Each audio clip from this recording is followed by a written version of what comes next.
There has long been a debate about whether churches celebrate the 4th of July during worship services on the day closest to the 4th. And a specific stat for this year, 50% of pastors believe their church should do something to celebrate America's 250th birthday. 47% disagree with the idea, and 3% are not sure. Well, here's my take. 250th birthday or not. We have church, we have worship to honor God. Not our country, God. The purpose of worship is never to show loyalty to our country. There are other opportunities to do that. If we include patriotic elements in a worship service, we risk creating a false religion. Honoring our country in a context reserved for God becomes idolatrous. If you hear the word America more than you hear the word Jesus in the service, yeah, that's a problem. If the nation starts to function as an object of devotion in the service, that's a problem. If the country's greatness gets preached louder than the gospel, that's a problem. When belonging to the church quietly starts to require belonging to the nation, that's a problem.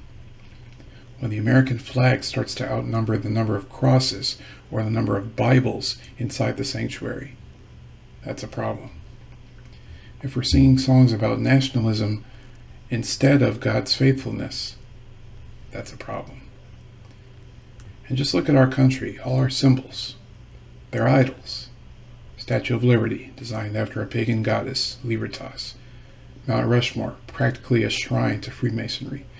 Washington Monument, a symbol of the god Ra. And now, here in church, America itself can become an idol. Our freedom doesn't lie in a flag. Our freedom lies in God. So then there's the argument that it can be an outreach tool to bring people to church. That's not the only tool we have. That's not the only tool we should have. Why does it take a patriotic or pagan celebration, i.e. Christmas and Easter, infused into worship to bring people to church? We're no longer using Jesus to bring people to Jesus. At the very least, opt to have the 4th of July activities after church. Honor the veterans in attendance during the service? Fine. Pray for our country, pray for those in government, pray for those currently serving in the military? Fine. But keep the overall focus on Christ. Because it's not America that's going to save us. I've said it before and I'll say it again. Idolatry is still alive and well. And if we're not careful, it's going to manifest in our churches this weekend. If we're diverting attention away from God, who is the spotlight really geared towards? You can be a Christian and have national pride, but don't let the two combine.